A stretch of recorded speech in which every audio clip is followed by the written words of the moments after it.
Like the last couple of episodes, we're recording this in early April. And as you can see, we're still doing the virtual thing. Some people call this kind of setup the new normal. While I'm not sure if that's 100% accurate, I do think that as a result of the COVID-19 crisis, the way we do our jobs and the way employers conduct business will never be the same. Here at Ray, we've been working to accommodate a growing remote workforce.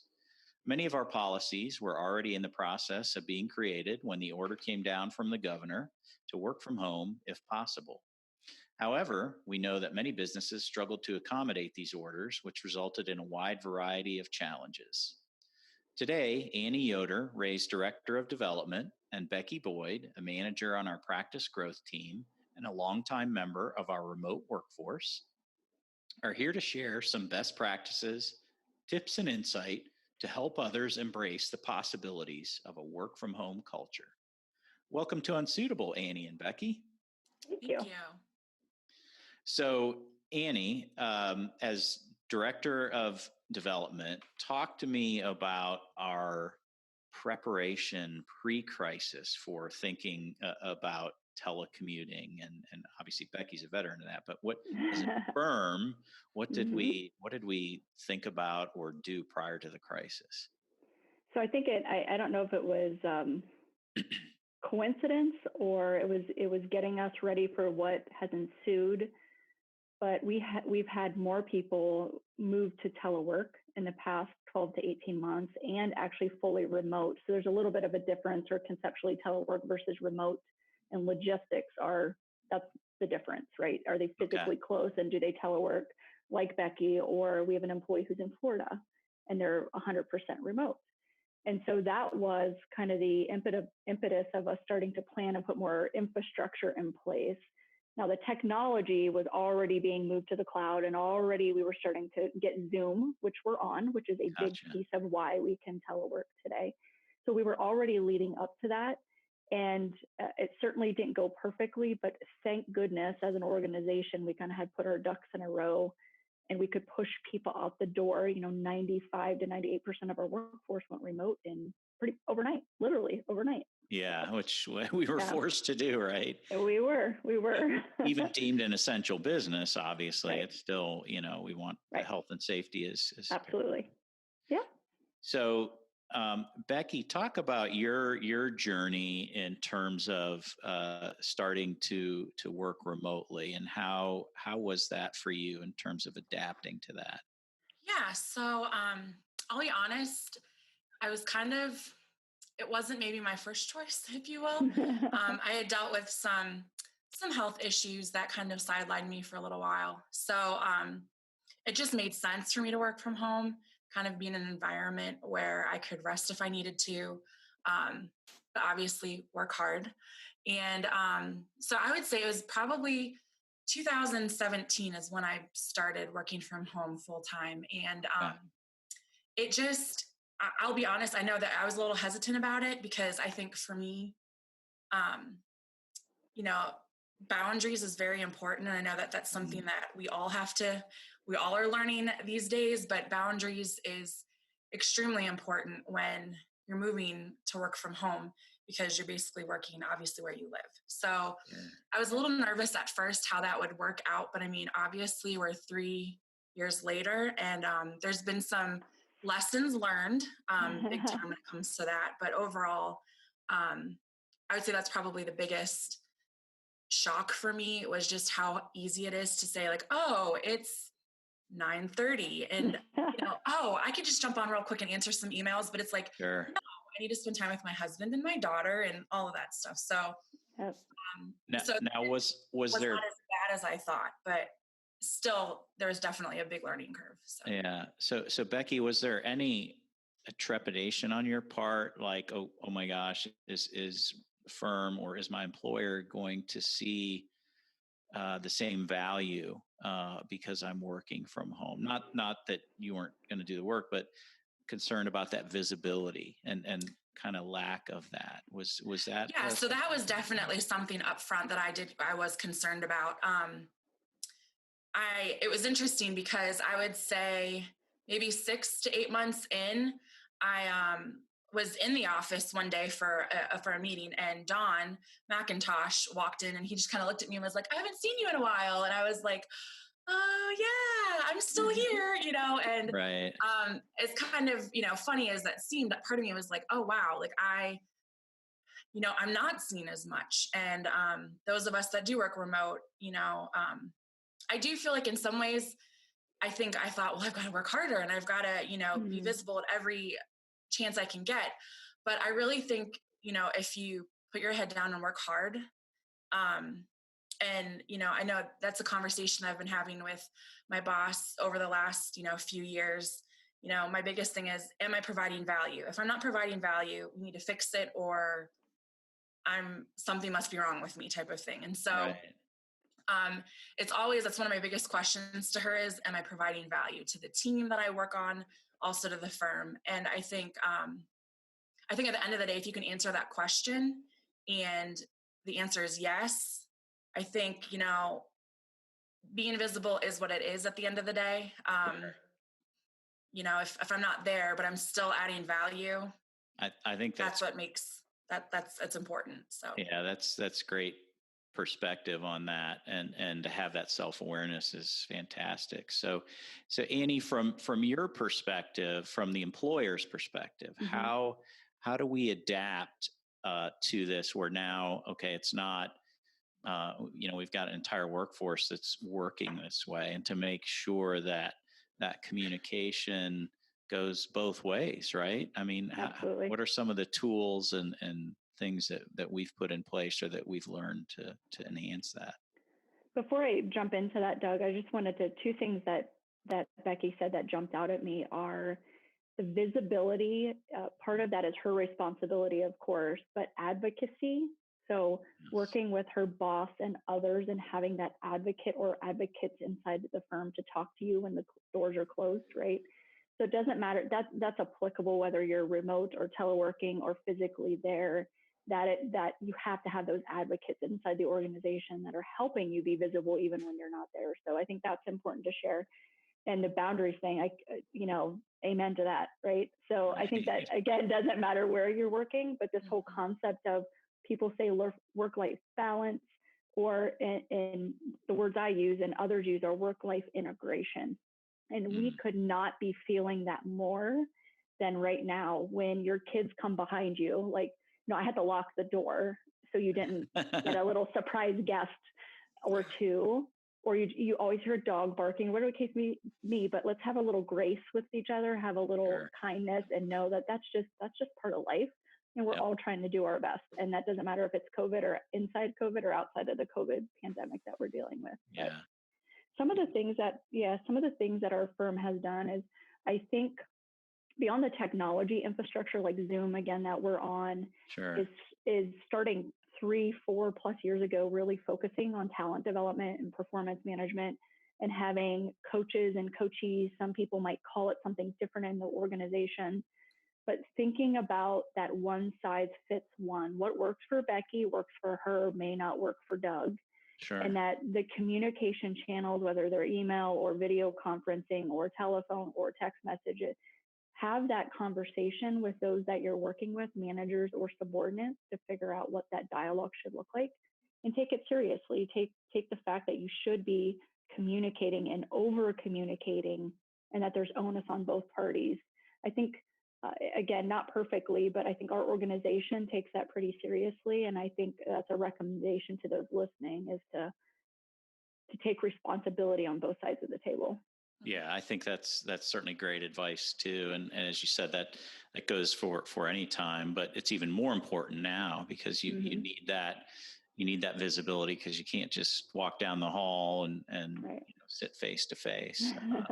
So this is what we have to do. And I think, again, you talk about the environment as well. I think we've all learned, I know I have, even though I'm used to being on the road or out at clients or prospective clients, but in terms of trying to actually be productive, it doesn't have to be a set time during the day. It doesn't have to be, 8 to 5, right? Is Right. that something that we've grown more flexible with?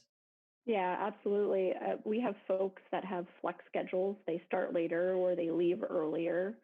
And I would say now, even more than ever, we have people that are getting up at working from 6 to noon and then not working for 4 hours and then getting on later because of childcare issues. Yeah. We are certainly in unique circumstances right now. In a normal circumstance, it's employer and employee need to figure out what that looks like and come to an agreement. Yeah. And come to an agreement what works for both parties, because we are client service oriented. So we have to be available for our clients, whether it's Becky servicing an internal client or us servicing an external client. There has to be some agreement there. But yeah, absolutely. I think as an organization, we become more flexible. And I think from a mental health perspective too, because you are in that home environment, I know that's one thing I've personally altered. I'll take some time around, mid-afternoon, which is typically the time of the day where I am at my least sharp. I'm very much an early morning person. So, for me, it's like, all right, I need to go take a 30-minute walk just to re-energize and do that. Now, something I never did, obviously, before, but I found that it's really worked for me and added some time, productivity time later in the day that I can, be more focused on. So, Yep. Becky, what kind of lessons like that have you learned over the last 3 years as you've done this? You talked about boundaries a little bit, but share with us some tips and tricks that you've learned that have helped you. Yeah, well, I wanted to pick up on something that Annie had mentioned just a little bit ago, is showing each other grace. I know that was something that I feel like I was really hard on myself personally about when I first started. So when I first started working, we had a little one. She's 4 now, but she was really little, and if she were to cry after I thought she was sleeping, or something happened, I would get so worried about whoever I was on the phone with. And most of my clients are internal clients, but it doesn't matter. You still want to, I think, most people still want to put out that professional,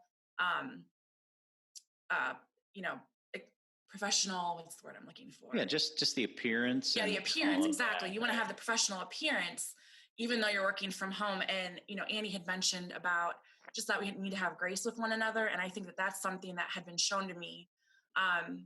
It doesn't happen all the time, but there are times where right.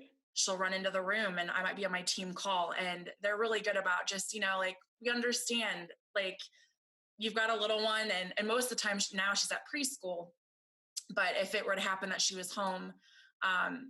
So I think that that's something that I've been shown grace. And so for me to in turn show that to other people, especially with all of us now working at home, we don't know, we do our best to create a space in our home that, we can close the door, or, we can be by ourselves. And sometimes, especially in this environment that we're in now, that isn't always the case. And I don't know if some listeners might have seen a recent video. It was a guy, I think he was maybe a BBC interview or something. I saw that. And his like one kid was in like one of those walkers. Yeah. Anyway, so yeah, like it's going to happen, even on a professional TV interview, it's going to happen.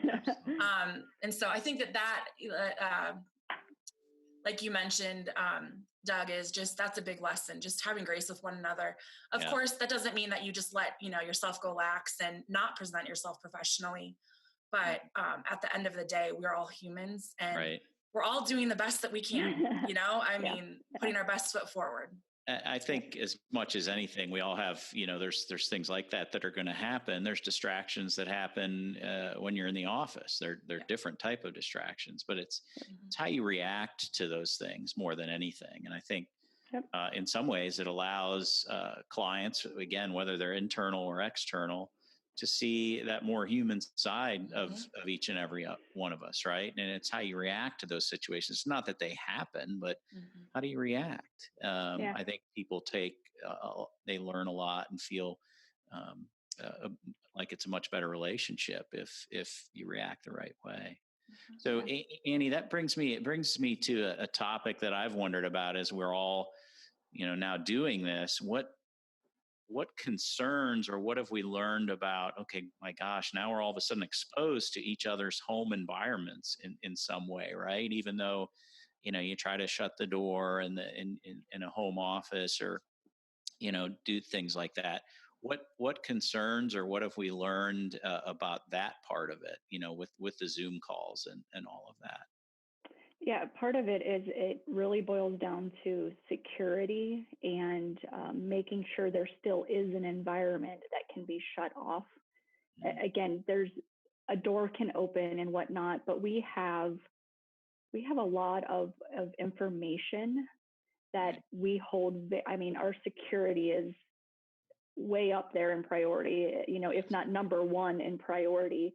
And so now we're exposed to all these environments, and we take cybersecurity very, very seriously. And so not only is there a security concern, I don't even want to say concern, but we're very on, I would say we're very on top of that. Hmm. So we want our folks to have an area that's dedicated and that client information is very secure. And we also we want we want our people to feel comfortable where they're working. So sitting in the seat I'm sitting in, and I can't say there, I don't have any vignettes or stories from Ray and Associates, but the things that go through mind are, what if it's not conducive to work at home? What if it's an environment that work is their refuge, work Right. is their outlet and physically coming? And so that you already hit on it, Doug, is the mental health of our employees and the mental health of our clients' employees. That's something we really need to think about, Yeah. that there's a dynamic of working remotely, that humans are meant for connection, Yes. and whether or not you're getting that remotely or not, we have to figure out a way that there's healthy connections being made, whether you're remote teleworking or you're physically sitting in an office. So Yeah. yeah. Absolutely. I know we've taken our group, we've taken to doing, I know others have throughout the firm, we do virtual happy hours now and things like that. That's certainly Yeah, become popular, and it's fun. We've enjoyed it. You still yeah. do have to connect, but in thinking forward, we're in the midst of this crisis now, and obviously you're at the highest levels of the firm, involved in a lot of the forward thinking and strategic planning. Has this changed the thought process or the mindset of, gosh, how much real estate do we need, or how do we think about this differently? What if we have half of our folks work this way, or whatever it might be? I mean, can you Yeah, talk a little bit about some of those I thoughts? certainly can. So the answer is yes, and yes, yes, yes, and run down the road to that. So I don't think it's changed our mindset, but it went from 0 to 100, Right. the thinking of it, because right now it's going to be a guessing game. We're already in putting ourselves in the position of saying how many people are going to request a telework, either partial or full telework schedule Right. when things go, I'm air quoting, back to normal. Right. Because certainly there's going to be a percentage of our workforce that do that. And we're in the midst of looking at building and building a new building in one of our particular areas, and now we're like, wow, what does that do to real estate? What does that do Sure. to potential? Does that free up capital?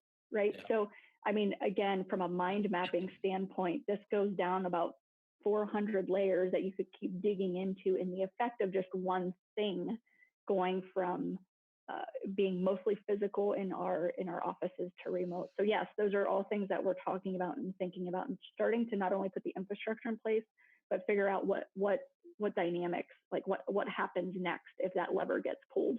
Yeah. And beyond that too, I've got to believe obviously that opens up the possibility for additional talent, right? You got Because it. you Yep. have folks that maybe that's the only option that they want, or they're geographically not anywhere near where we are. So, I mean, Absolutely. is that part of the thought process too? You try to embrace those kinds of things. Yeah, yeah, we talk a lot about, and I in particular am challenging some of our folks to say, what are we going to do when we have a team sitting in Texas, Right. or we have a team sitting, you name it, insert country, state, whatever it is, zip code. that we're going to have teams that think of the service opportunities that we could open up. So we just brought on a cybersecurity practice. Well, what if the next best thing is to have a cyber practice in Texas? Right. I mean, that's doable, and the talent market and the service and the potential for increased revenue just went, open exponentially for the firm. So absolutely, that's a big takeaway for remote work, is the fact that you can now reach talent that you may have been locked in, that they had to be logistically close to you.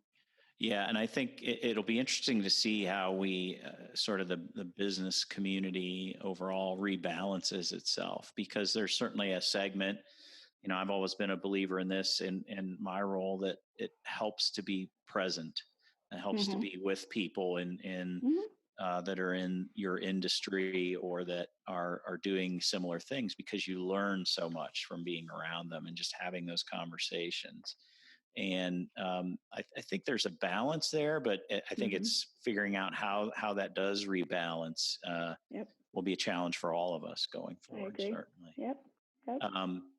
So as we move forward in this COVID-19 crisis, hopefully by the time this airs, we've got some more guidance in terms of moving forward. But, part of it is too, you think about the planning with regards to, well, what if it's likely not going to be just a switch turned back on. So it's maybe a partial workforce that can be present and together because they whatever have passed some test or all of that.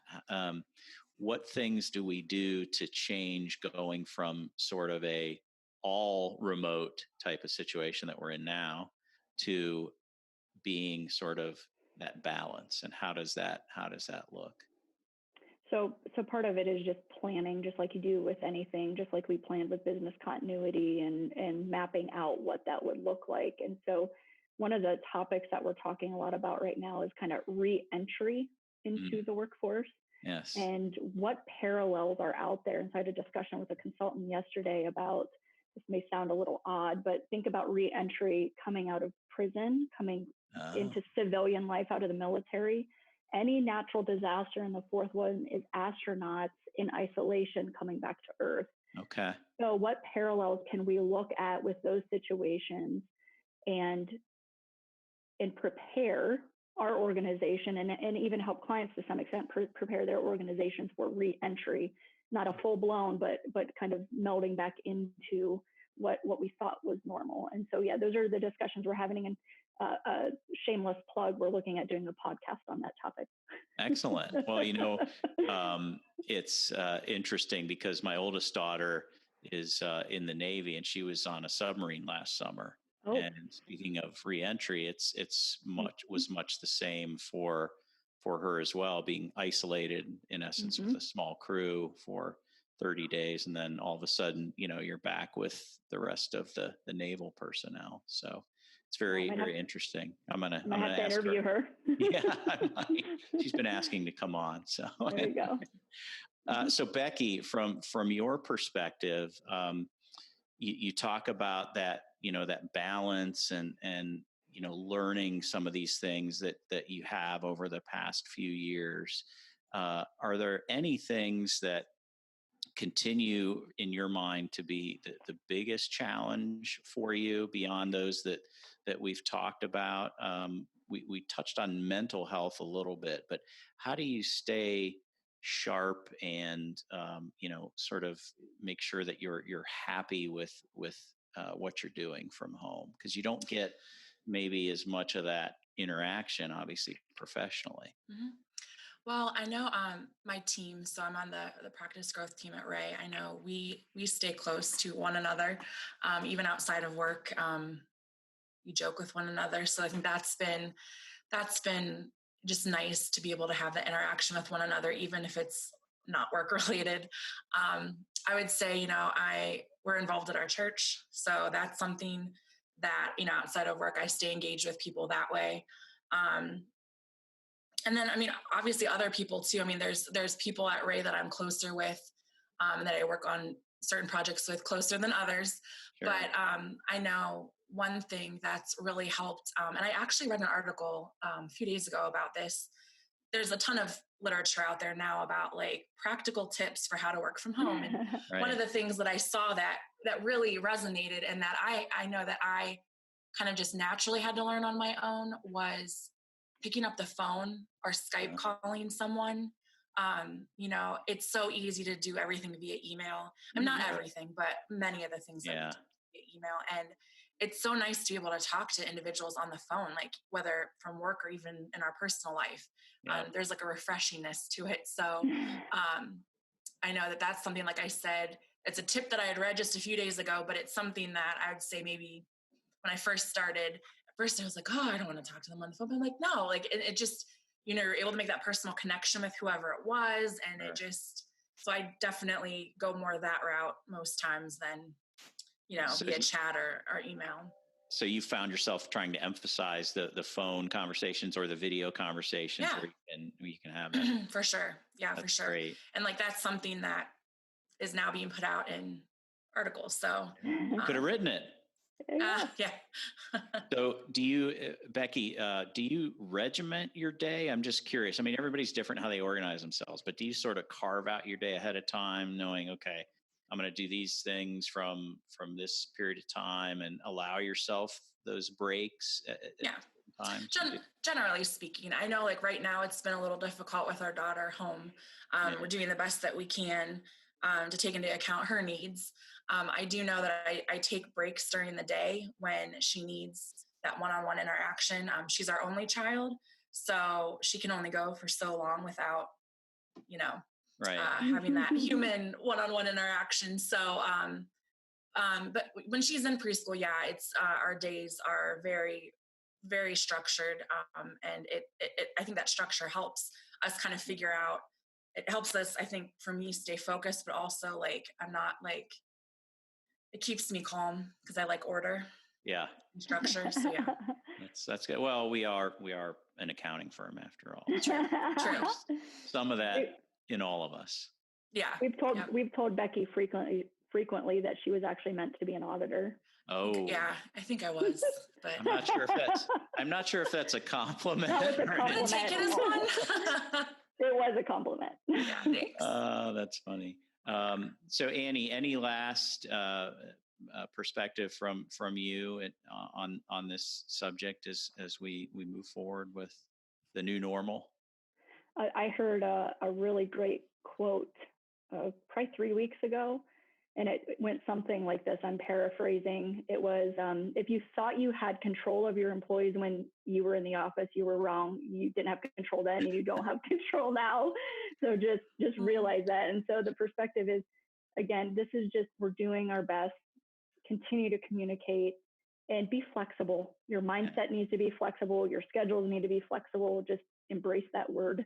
Yeah, I love that. That's great insight. If I could just jump in real fast too, kind of piggybacking off of what Annie said earlier, just now and then at the beginning of our conversation, she mentioned about like the responsibility that the remote employees have as well as the employers have. And I would just like echo that. That's something that I would agree with, especially from the employee perspective. I mean, as far as communication goes, I think clear, constant communication is important on the employee end. Yeah. Don't leave your team and your boss wondering where projects are. Don't leave anybody for that matter wondering where something is. Do your best to be as clear. And, I think Annie even mentioned the word, like she said, over communicate. That's something I have found is I don't find that I necessarily can over communicate working remotely just because you want to make sure that, everybody knows, you've got what you're doing. You're not going to let the ball drop just because you're working from home. Right. And I know there's a variety of programs that are out there, but our team, the practice growth team, we use a project management system called Asana. And that has also been, I think, a really big help for our team, as a few of us work in different locations, office-wise, but then also myself from home. It's really been a great place for us to go look at various projects and where things are at. So that's awesome. Yeah, I love that. Great tips and insight from both of you. I really appreciate it. Thank you for being on. Of course. Yeah. And if you want more business tips and insight, or to hear previous episodes of Unsuitable, please visit our podcast page at www.raycpa.com/podcast. And while you're there, sign up for exclusive content and show notes. Thanks for listening to this week's show. Be sure to subscribe to Unsuitable on Apple Podcasts or wherever you're listening to us right now, including YouTube. I'm Doug Hauser. Join us next week for another Unsuitable interview from an industry professional.